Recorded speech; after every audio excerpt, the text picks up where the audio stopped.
wilderness, adventure, inspiration, community, feeling at home, healing, love, joy.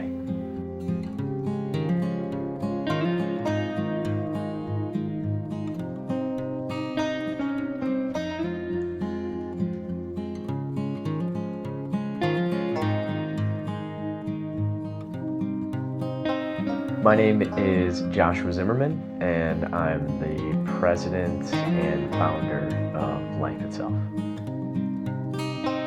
My mission started when I went to India and found myself. As I came back, the most important thing for me was to help others to rid themselves of suffering and find the light within themselves, to always know that they have the spirit inside and they're never alone. And with all the suffering that I had been seeing in the world, when I got back from India, I knew that it was my purpose to help reduce that and to promote enlightenment. And that's the spirit that I bring to these retreats. And while we are out in the wilderness, I look at it as practice of letting go, to be immersed in your environment and completely involved in real God-given experience. There's a certain reverence and connection we get from the true natural experience. So I started hosting these retreats so that people could get a taste of what I was experiencing out in the mountains while I was foraging chaga for life itself. I started to feel this purity of consciousness and simplicity and connection, and I started getting some other people to come with me to share that. And 5 years going strong, these connections have proven to be more meaningful than I could have imagined at the start.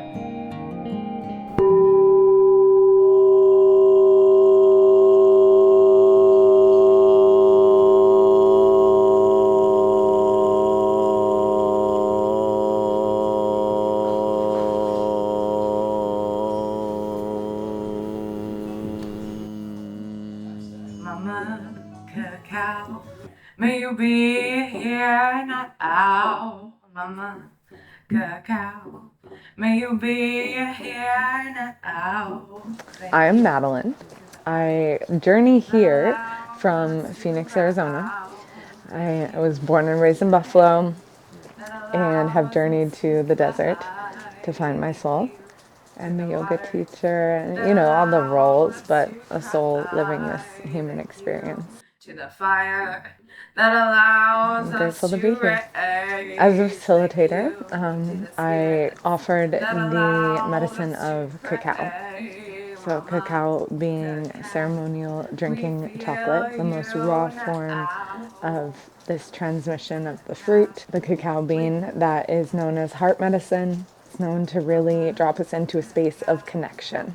And that's what these sacred circles are for us to connect from the heart space.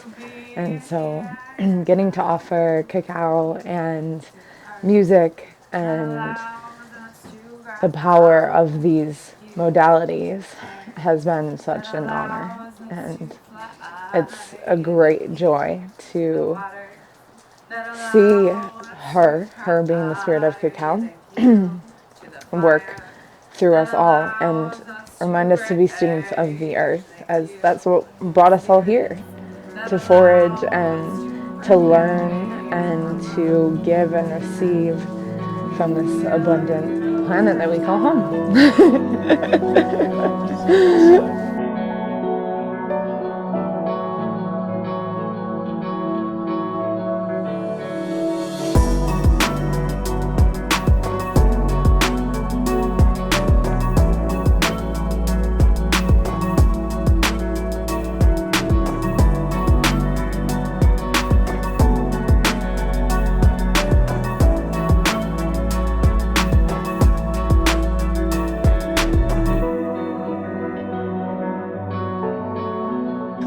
Jordan. I come from Buffalo. I've always had a huge interest in anything relating to the wellness community, whether it's exercise, yoga, meditation. So I guess that was kind of the basis for why I made that decision to come here. I knew there'd be a lot of other like-minded individuals. My name is Matt. I'm from Rochester, and really happy to be here.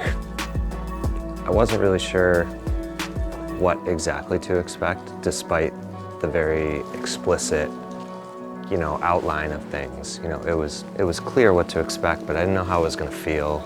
I think for me the most striking thing was how comfortable I was able to feel being who I am. It was really refreshing because it's not always the easiest thing to do, especially when you're with a bunch of people, most of whom you've met for the first time. And so I think that was something that really stood out to me as super special.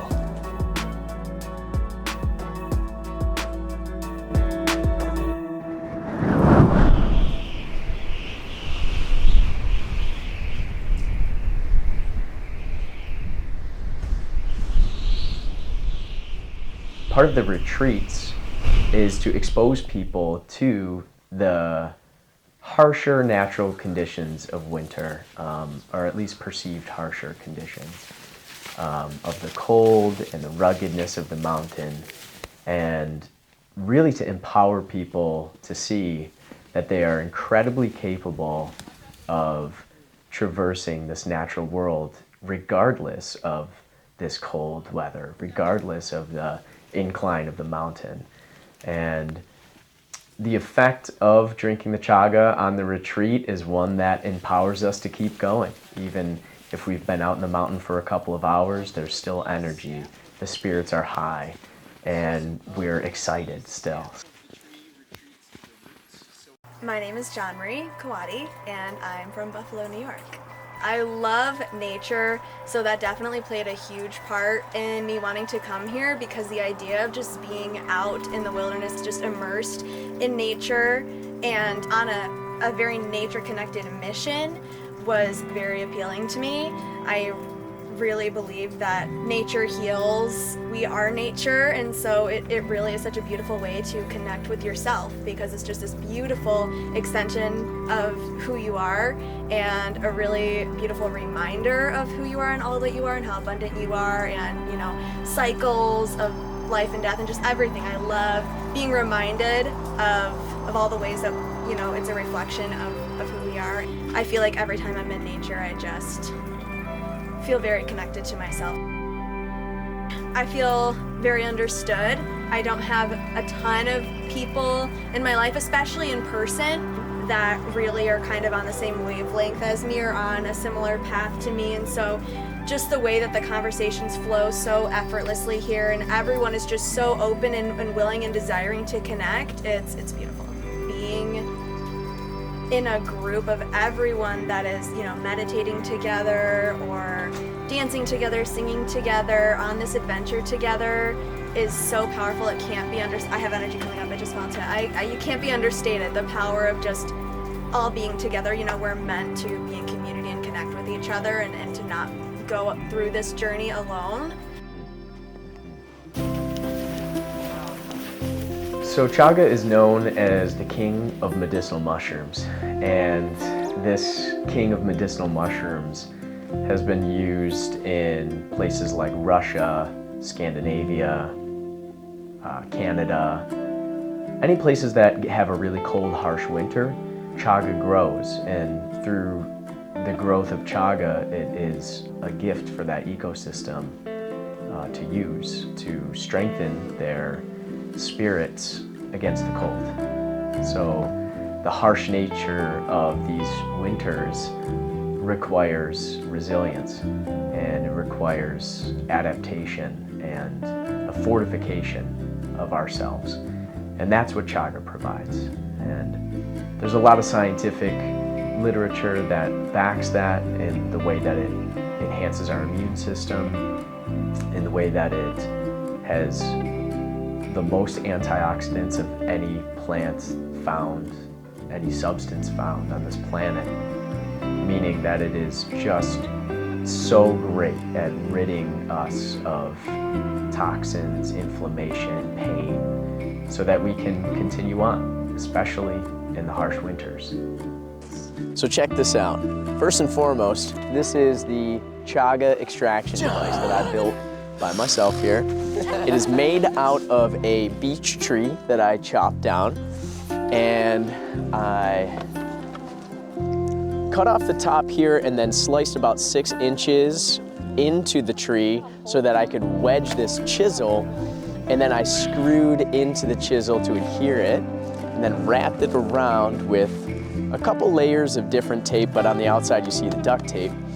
So the reason why we do this, and this is just like for, you know, ease of carrying, the reason we do this is because sometimes chaga is super high up in the tree, and me being a short guy, you know, if I need to get a high piece of chaga, not only is it this tall, but as long as I can brace and hold here, we can get probably about to, I don't know, what is that, maybe 15, 20 feet, something like that. So enough to get a decent amount of the high chagas without any like power tools or invasive tools and stuff. So this is one of my favorite primitive tools that I've made, which I'm pretty proud of. I'm interested in really experiencing the microclimate of where chaga grows. I have some basic foraging experience, and you know what I've noticed is that you can just kind of feel when you're in an area that has that little microclimate where you're going to find what you're looking for. So I'm excited to like experience that, see what else grows around near it. I don't have a ton of time to come out and do foraging, but when I do, I want to get the most out of it. I'm going to be paying attention to what other trees are out there, what other, you know, species of conifer are out there, and what else might be available to forage in the future. I am most excited to just know what it's gonna be like. Ever since I signed up for the retreat, I've just been like envisioning things and hearing stories. How intense is it gonna be? And I'm just excited to stop wondering and just find out. We're gonna get out in here. I scouted this zone about 2 days ago, and we're starting here because in this area, there is a lot of chaga. Okay, so what I'm gonna do is I'm gonna turn everybody loose in here, and I'm gonna let you kind of like just wander around, see if you can find it. Flag me down if you think you found some. I'll come over there and verify. Give you guys some like personal experience finding it yourself. And once we've kind of like cased this area, we're gonna move on into the wilderness, and you guys will get a bit of an experience of what it's like when I'm out here foraging and there's no plan. There's no assurance that there's chaga anywhere. So we'll all be on our high senses looking for it after that. But so, look, like I said, look for birch trees. So I'm gonna show you guys what a birch tree looks like first. So let's go this way. This is a birch tree.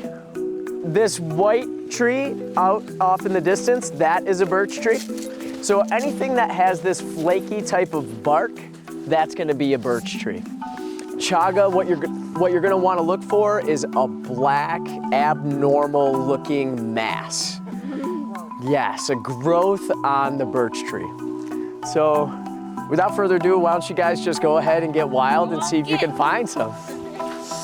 We have until probably about 4 o'clock. The sun sets pretty early, like, because of the mountains. So it's not gonna be a super long day today, which is gonna be okay. Use like I feel like this you can stick or like Yes, sir, that is absolutely right? it. And is it big enough? Like It looks like it had been harvested before, because you can kind of see on this like end. this little break right It's there? like a regrowth. But wherever there is some, there is many. Basically like once we got there. Turn your vision on.